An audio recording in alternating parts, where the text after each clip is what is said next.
Hey there, this is Wes. Welcome to the show. I'm painting a lily pad painting today, and the first step is to sketch out the lily pad and to try to get it to not look like Pac-Man. So a good way to do that, I thought, was to have it rotated downward at an unlikely Pac-Man angle.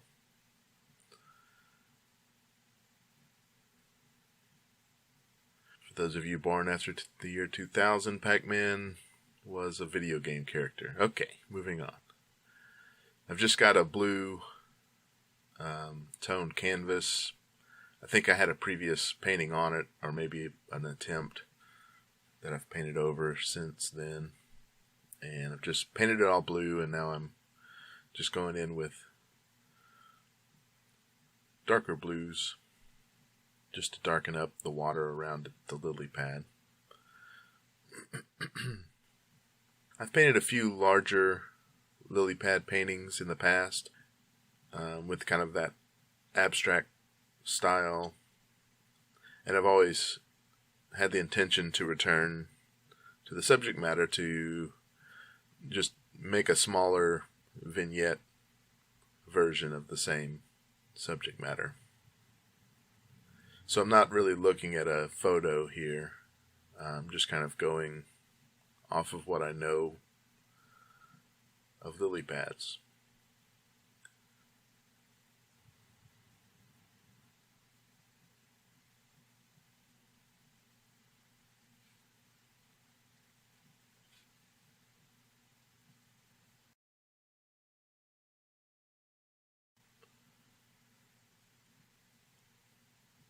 I feel like I don't have a lot to say here. There's not a lot going on yet.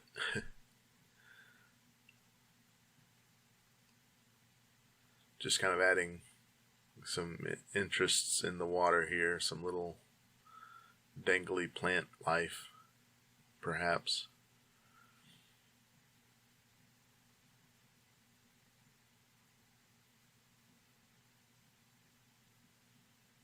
In a way, the first stage is kind of creating this dark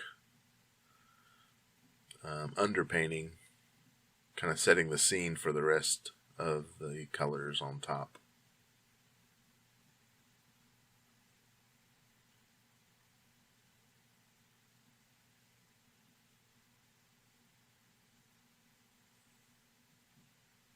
And again, since I'm not using a reference photo, there's a good bit of just experimentation with color here that I go into, and I'm sure I end up with something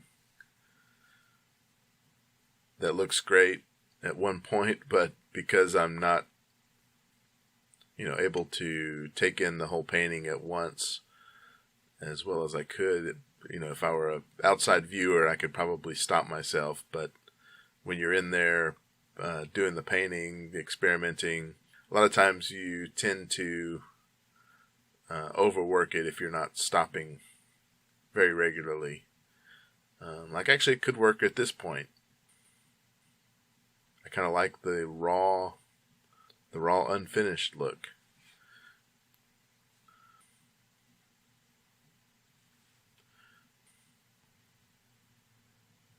But I had no inkling that it was possible to be close at this point when I was painting it. For that reason, because you're right in there. You're seeing every little,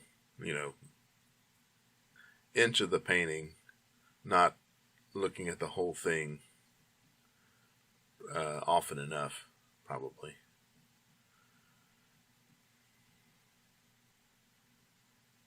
Another part is that there's just an infinite number of combinations of colors and textures and techniques.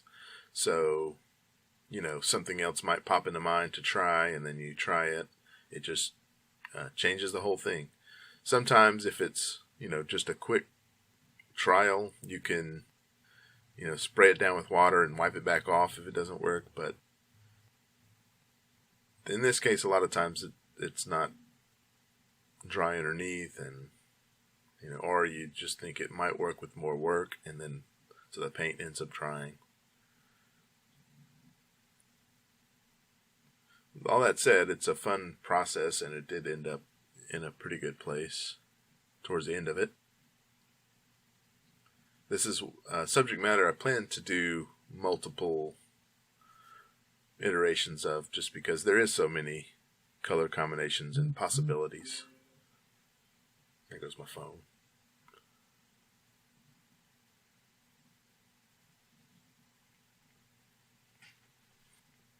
Adding other bits of floaty lily pad companions, all around, and other types of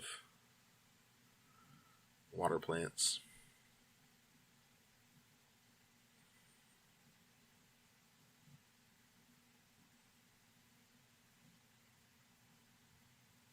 This is back to the using China marker, wax pencil.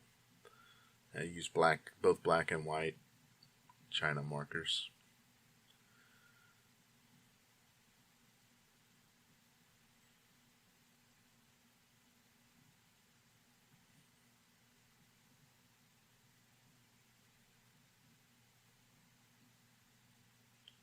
When the background is dark, like it is in the water here, the white China marker looks very much like chalk on a chalkboard, which is kind of a cool look if you want that look.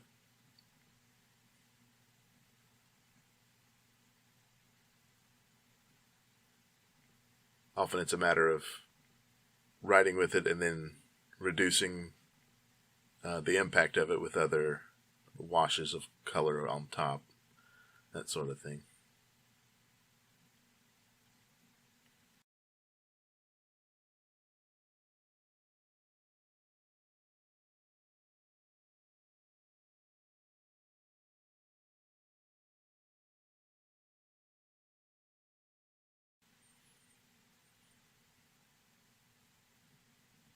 So yeah, again, at that point, before I even started in with the green, I think I had a nice, motley colored lily pad. Although this green is looking even better, I think. In my experience, the more colorful, the better on these. And the contrasting colors, hues. That green and red is really nice.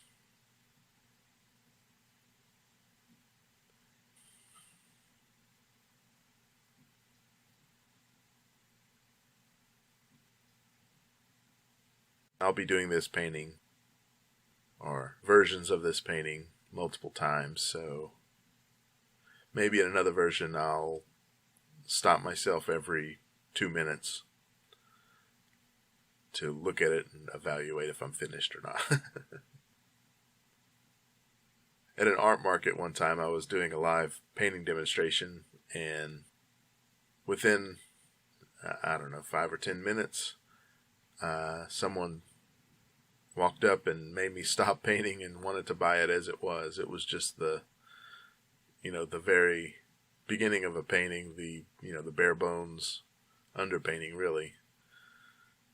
I talked her into letting me finish up a couple little details, and then I signed it. And I'm the same way, looking back at some of my painting videos. Sometimes in the early stages, it works very well as an abstract painting.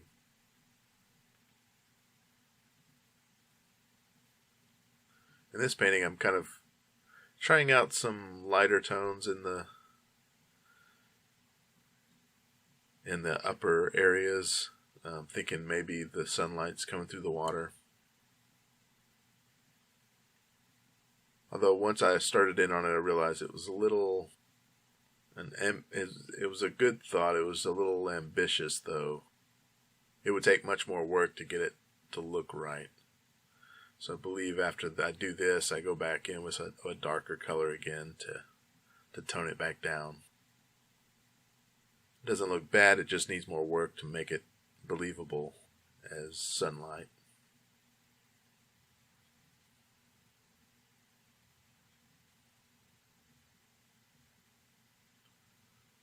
again, one of those choices that, because I'm experimenting, I've just went with it, and the consequences will come, and I'll correct the consequences, redo it again.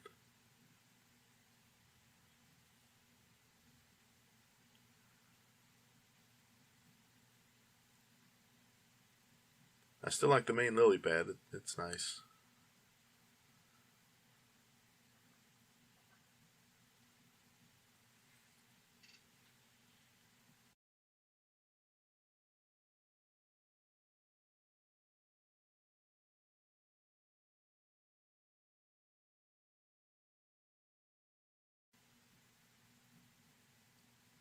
Something about that blue line underneath I liked, so I tried to kind of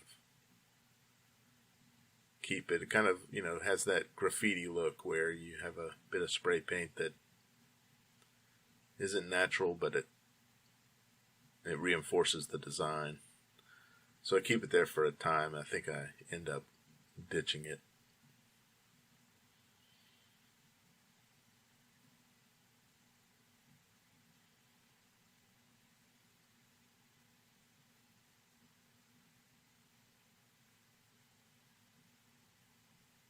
Now that I'm thinking about it, I think this painting image, if anybody out there likes to experiment, this is a good one to do. It's simple. You don't need drawing skills per se.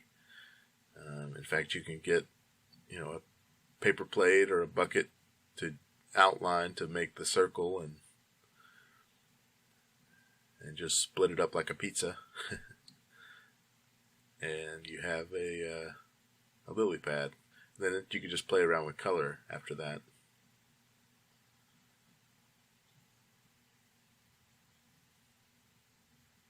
This is acrylic paint, and you can dilute the paint down to like a watercolor consistency. It's not as good as watercolor at that dilution as far as covering everything, but sometimes that doesn't matter as much. You just want to tone down the color. What I mean by that is it leaves more streaks when you're using it like that in comparison to watercolors. Watercolor paint would give you a smooth color, but diluted acrylic gives you kind of streaky color, not as consistent, which can look a little unfinished. It gives you that impression that that part of the painting isn't finished.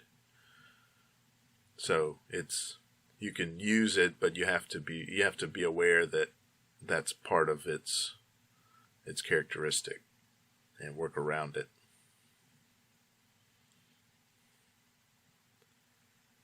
So the way I see it, I've went through and lightened everything, and now I'm darkening it back, because the lighting part was an experiment, and so now darkening it slightly with the washes is also an experiment. So I'm kind of seeing if I can, not cover up everything that I've done, but alter it in a way that makes it, palatable, makes it work. And this is an interesting stage as well, I think. And it is getting near the end of the painting. I'm also adding some reds and greens and other slight colors throughout.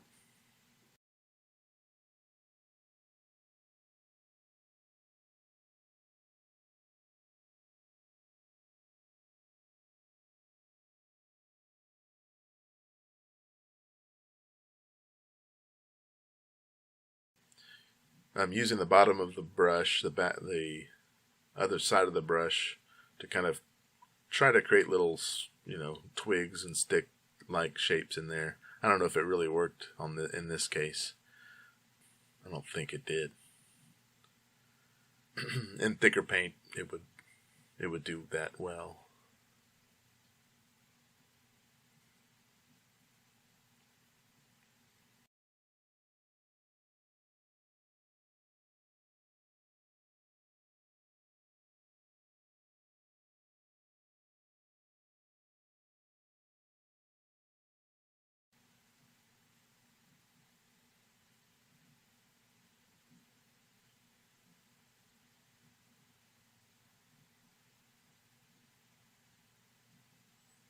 A casual observer might ask, why I'm spending so much time on this painting, experimenting. Like, why do you keep going and doing different things, and why don't you stop more often and just take what you've got because it's good enough? And the only response to that, I think, is you're in this flow state where you've lost track of time. And in those situations, you're almost in love with the painting in a way. You're obsessed with getting it just right and going down these trails of experimentation, all with the focus of getting this one idea to its final stage, whatever that may be. So that at the end, ideally, you have a painting that you love. And then you sell it and forget that you even painted it. It's just kind of how it works. Because you're on to the next one. It's kind of the process of painting and of doing art, in a lot of ways, is the thing that for me is fulfilling. I mean, having the finished product is fulfilling as well when it turns out well.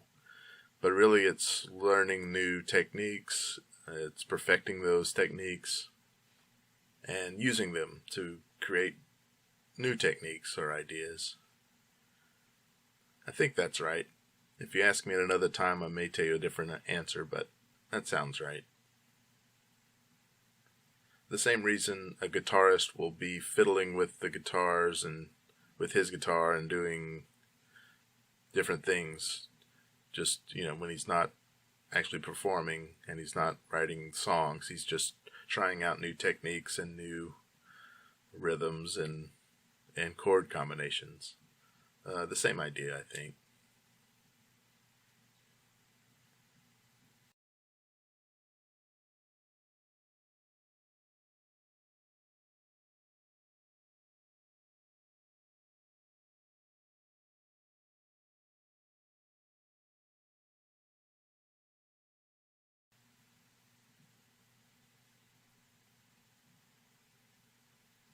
I think this is going to be the end of this painting. I do a little bit of splashing, a little bit of drips on it, but I don't think that really amounts to much, and I kind of stop on that note. I appreciate you watching to the end, and please leave a like at the bottom if you like it, and a comment, and thanks for watching.